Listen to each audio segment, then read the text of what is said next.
찬송가 450장 함께 찬양하겠습니다. 찬송가 450장입니다.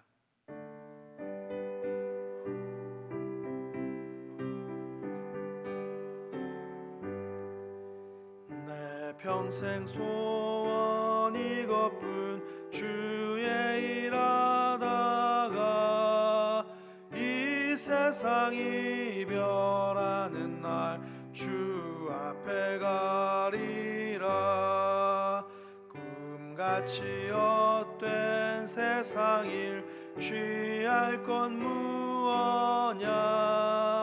이 수고함만 하여도 헛된 것뿐일세. 불같은 시험 많으나 겁내지 맙시다. 구주의 권능 크시니 이기고 남겠네. 금보다 귀한 믿음은 참 보배 되도다. 이 진리 믿는 사람들 다 복을 받겠네. 살같이 빠른 광음을 주위에 아끼세. 온 몸과 마음을 바치고 힘써서 일하세. 아멘. 오늘 함께 보실 하나님의 말씀은 역대하 33장 10절에서 13절 말씀입니다. 역대하 33장 10절에서 13절 말씀, 구약성경 703쪽에 있습니다. 본문 말씀 함께 읽도록 하겠습니다. 여호와께서 므낫세와 그의 백성에게 이르셨으나 그들이 듣지 아니하므로 여호와께서 아수르 왕의 군대 지휘관들이 와서 치게 하시매 그들이 므낫세를 사로잡고 쇠사슬로 결박하여 바벨론으로 끌고 간지라. 그가 환난을 당하여 그의 하나님 여호와께 간구하고 그의 조상들의 하나님 앞에 크게 겸손하여 기도하였으므로 하나님이 그의 기도를 받으시며 그의 간구를 들으시사 그가 예루살렘에 돌아와서 다시 왕위에 앉게 하시매 므낫세가 그제서야 여호와께서 하나님이신 줄을 알았더라. 아멘. 남유다의 신앙개혁을 일으켰던 히스기야가 죽고 그의 아들 므낫세가 왕위에 올랐습니다. 므낫세는 히스기야에게 특별한 아들이었습니다. 히스기야는 병에 걸렸다가 죽을 뻔한 적이 있었는데 하나님의 은혜로 생명을 연장받는 이적을 체험하게 됩니다. 이 일이 있고 나서 얼마 지나지 않아 태어난 아들이 바로 므낫세였습니다. 이렇게 므낫세는 믿음의 사람 히스기야가 하나님의 놀라운 은혜를 체험한 다음에 낳은 아들이었습니다. 그러니까 얼마나 애지중지 키웠겠습니까? 또 얼마나 신앙으로 양육하려고 애를 썼겠습니까? 다른 건 몰라도 하나님의 은혜로 생명이 연장된 그 사건, 그것만큼은 아마 므낫세에게 귀에 못이 박히도록 들려주고 또 들려주었을 것입니다. 하지만 그럼에도 불구하고 므낫세는 아버지 히스기야의 신앙을 따르지 않았습니다. 그것도 그냥 단순히 따르지 않는 정도가 아니라 히스기야가 일생 동안 일으켜 놓았던 신앙개혁을 수포로 되돌려버리고 말았습니다. 본문은 므낫세가 저지른 악행이 얼마나 크고 심각했는지를 자세하게 기록하고 있습니다. 역대하 33장 1절부터 3절까지 말씀을 제가 읽어드리겠습니다. 므낫세가 왕위에 오를 때 나이가 12세라 예루살렘에서 55년 동안 다스리며 여호와 보시기에 악을 행하여 여호와께서 이스라엘 자손 앞에서 쫓아내신 이방 사람들의 가증한 일을 본받아 그의 아버지 히스기야가 헐어버린 산당을 다시 세우며 바알들을 위하여 제단을 쌓으며 아세라 목상을 만들며 하늘의 모든 일월 성신을 경배하여 섬기며, 계속 읽어드리겠습니다. 또 여호와의 전 두마당에 하늘의 일월 성신을 위하여 제단을 쌓고 또 그의 아들들을 불 가운데로 지나가게 하며 또 점치는 사술과 요술을 행하며 신접한 자와 박수를 신임하며 여호와 보시기에 악을 많이 행하여 여호와를 진노하게 하였으며 또 자기가 만든 아로새긴 목상을 하나님의 전에 세웠더라. 유다와 예루살렘 주민이 므낫세의 꾀임을 받고 악을 행한 것이 여호와께서 이스라엘 자손 앞에서 멸하신 모든 나라보다 더욱 심하였더라. 므낫세는 하나님의 백성이 아니라 마치 이방인처럼 살아왔습니다.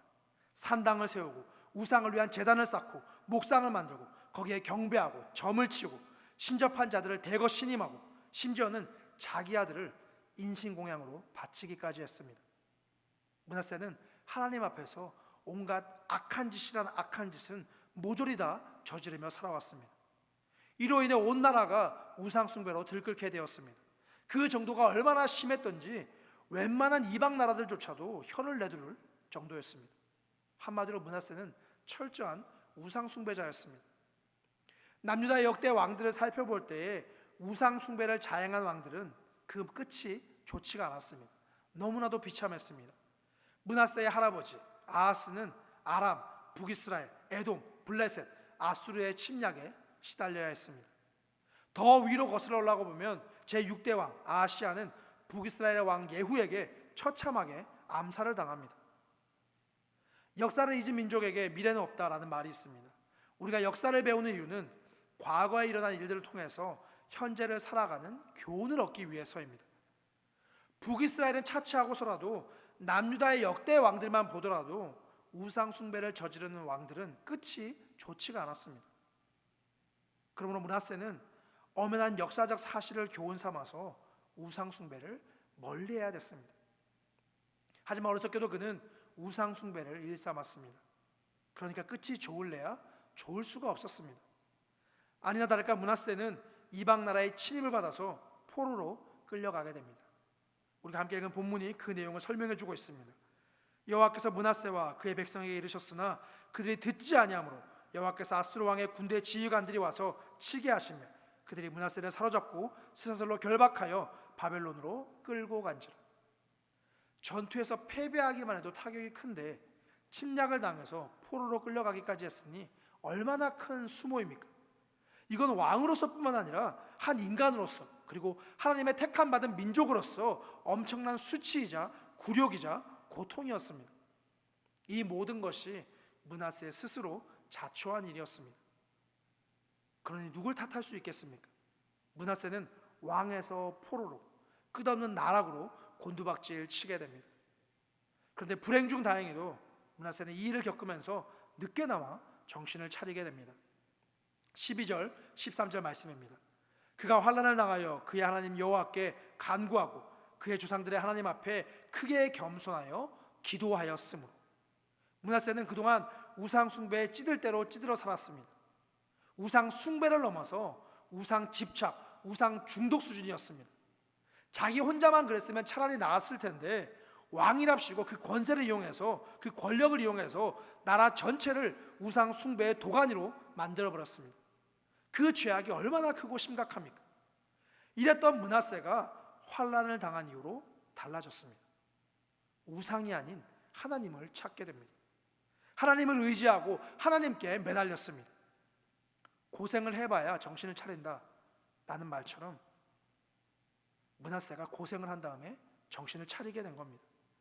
참 감사하게도 하나님께서는 므낫세의 기도를 들으시고 그를 환난에서 건져 주십니다. 13절 말씀입니다. 하나님이 그의 기도를 받으시며 그의 간구를 들으시사 그가 예루살렘에 돌아와서 다시 왕위에 앉게 하시며. 이렇게 해서 므낫세는 포로였다가 다시 왕위를 되찾게 됩니다. 더욱 다행스러운 것은 므낫세의 이 변화가 일시적인 현상이 아니었다라는 겁니다. 므낫세는 왕권을 회복한 이후로 더욱 힘써서 하나님을 섬겼습니다. 이전에는 왕의 권력을 악용해서 백성들에게 우상 숭배를 명령했었는데 이제는 하나님께서 주신 그 힘을 바르게 사용하기 시작했습니다.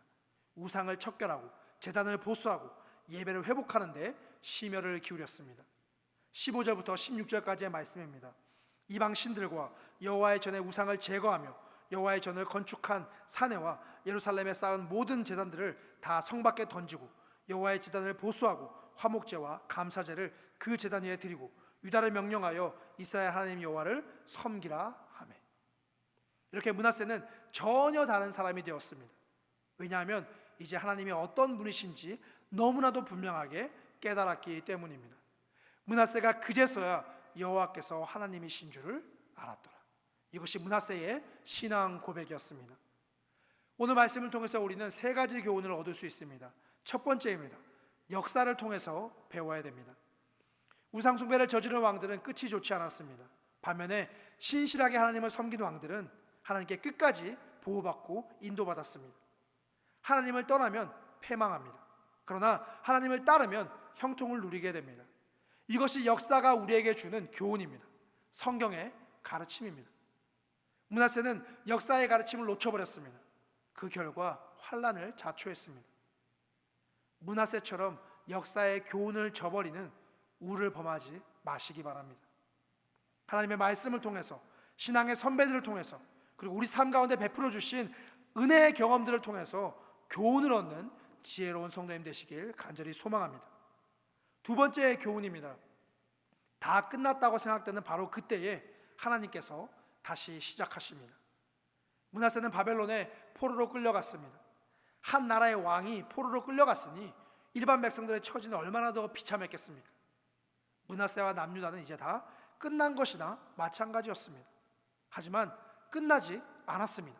왜냐하면 하나님께서 끝내지 않으셨기 때문입니다. 하나님께서 므낫세를 다시 일으켜 세우셨습니다. 그 남유다를 붙잡아 주셨습니다. 므낫세는 환난 가운데 기도했습니다.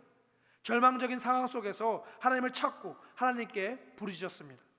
하나님께서는 그 기도를 들으시고 응답해 주셨습니다. 우리가 보기에는 다 끝난 것처럼 보여도 아직 끝난 게 아닙니다. 하나님께서 다시 시작하시면 바로 그 순간부터 시작할 수 있습니다. 능력의 하나님을 믿고 의지하시기 바랍니다.